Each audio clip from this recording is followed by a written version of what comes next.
영상이 좀 끊겼네요. 다시 가겠습니다. 라인 스텝 조직까지 설명을 끝냈고, 세 번째 조직 형태, 기능식 조직입니다.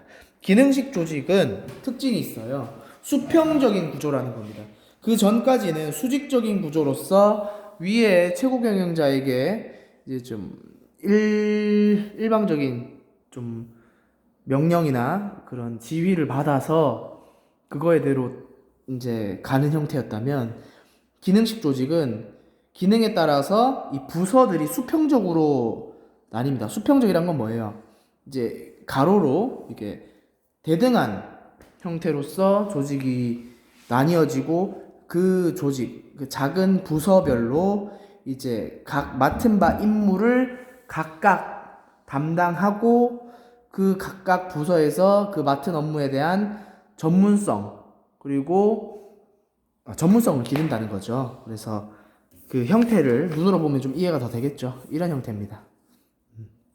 예를 들어서 A 부장이라고 했는데, A 업무가 뭐냐면, 예를 들어서 뭐 마케팅이라고 해봅시다. 마케팅. B는 뭐 기획. 그리고 C는 뭐 R&D, 그러니까 이제 연구개발이죠. 연구개발이라고 생각해 봅시다. 이게 기능식 조직의 형태예요. 예를 들어서 이 마케팅 부서에서는 A, B, C, D 업무를 다 담당합니다. A, B, C, D 업무 중에서 뭐와 관련된 업무를 할까요? 마케팅과 관련된 업무를 다 하겠죠. 예를 들어서 이걸 과자 회사라고 예를 들면, 이 A 맛 과자가 있을 수 있죠. 한 회사에 과자가 하나밖에 없는 건 아니잖아. 여러 맛 혹은 여러 형태의 과자가 있잖아요. 한 과자 회사 중에서, 제과 업체 중에서. 그 회사에 A 과자도 있고 B 과자도 있고 C 과자도 있고 D 과자도 있는데, 이 마케팅 부서에서는 A 맛, B 맛, C 맛, D 맛 과자의 마케팅을 모두 담당하는 거예요. 마케팅 부서니까 마케팅을 담당하는 거죠. 그죠? B는 아까 뭐였죠? 기획 부서였죠. 기획 부서니까 A 맛, B 맛, C 맛, D 맛 과자에 대한 어떤 기획을 담당하고, C는 연구 개발.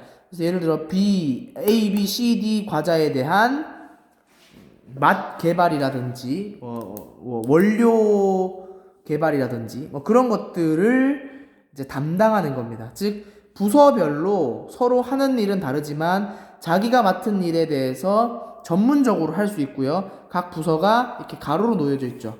수평적인 구조라는 거예요. 서로가 서로에게 명령을 내리진 않죠.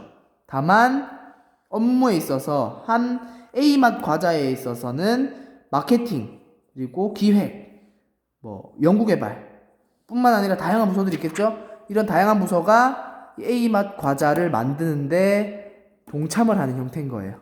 그죠? 이게 기능식 조직입니다. 즉 기능에 따라서 부서를 나눠 놓은 겁니다. 기능에 따라서 부서 나눠놨죠. 직능 조직이라고도 하고요. 그리고 이제 구성원의 기능을 수행하는 것을 중심으로 형성되었기 때문에 분업과 구성원 전문화가 가능하다. 즉 이 마케팅 부서에 가려면 뭘 잘해야겠어? 마케팅을 잘해야겠죠. 그죠? 연구개발 부서에 가려면 연구개발을 잘해야겠죠. 즉 구성원이 자기가 가지고 있는 역할을 최대치로 뽑아낼 수 있는 겁니다. 마케팅을 잘하니까 마케팅 부서에 갔겠죠. 그럼 자기가 잘하는 걸 더 잘 뽐낼 수 있는 겁니다. 그래서 분업과 구성원 전문화가 가능한 거예요. 마케팅 부서에선 마케팅의 전문화를 가지고 있는 거지. 그리고 이 마케팅 부서의 부장은 어떤 사람이에요? 전문 관리자겠죠. 전문 관리자를 둔다고 했죠. 부문별로. 그런 형태가 기능식 조직의 구조의 특징입니다.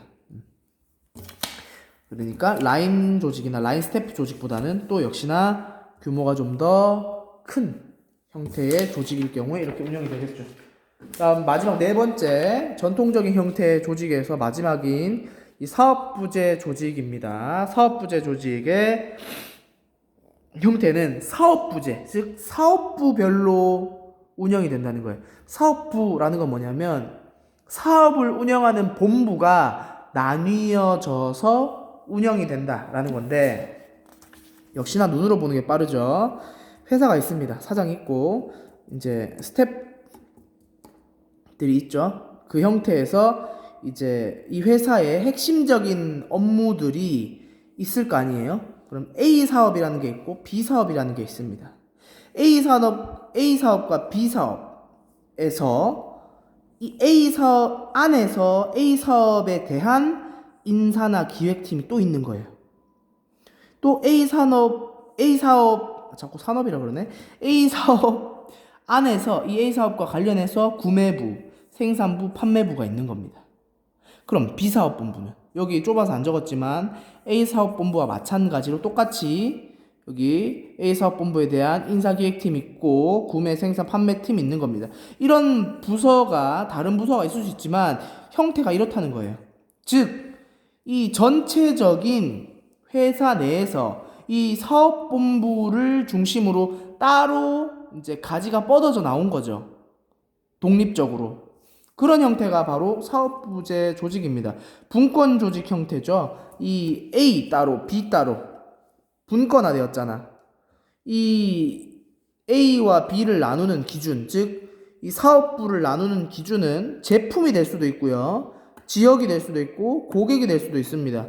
그 단위로 조직을 분화하여 각각 독립적인 사업처럼 운영하는 이 A 사업본부에서는 B 사업본부에 개입을 안 하는 겁니다. B 사업도 마찬가지로 A한테 관여를 안 하고 서로 크게 연관성도 없어요. 연관성이라고는 이 한 회사 안에 소속되어 있다라는 거 말고는 없는 거지. 그 정도로 독립되어 있는 거예요. 근데 우리가 이거를 쉽게 이해하기 위해서는 이 A 사업, B 사업을 이제 지역별로 이해하면 좀 쉽습니다. A 사업이 이제 예를 들어서 경기도, B 사업은 강원도라고 했을 때 뭐 경기도 이제 본부에서 경기도와 관련된 업무들을 다 처리하는 거죠. 어떤 회사에. 그리고 강원도 본부에서는 이 회사의 강원도에서 벌어지는 일들을 다 처리하는 거죠. 그런 것들처럼 독립적으로 운영을 한다는 거고요. 이렇게 했었더니 어떻게 되냐면 각 사업부에 대한 권한 책임을 줄 수밖에 없죠. 야, 니네 경기도 맡아라. 경기도 본부, 경기도에서 일어나는 일은 니들이 다 맡아. 라고 할 수밖에 없지. 그죠? 그리고 이 사업본부, 경기도 사업본부 입장에서도 경기도에서 일어나는 일에 대해서 책임을 져야 하죠. 또 성과가 발생했을 땐 경기도의 성과는 자기들의 성과니까. 이런 식으로 운영하게 되면 책임감을 가질 수밖에 없지. 그 자기들이 맡은 일에 대해서.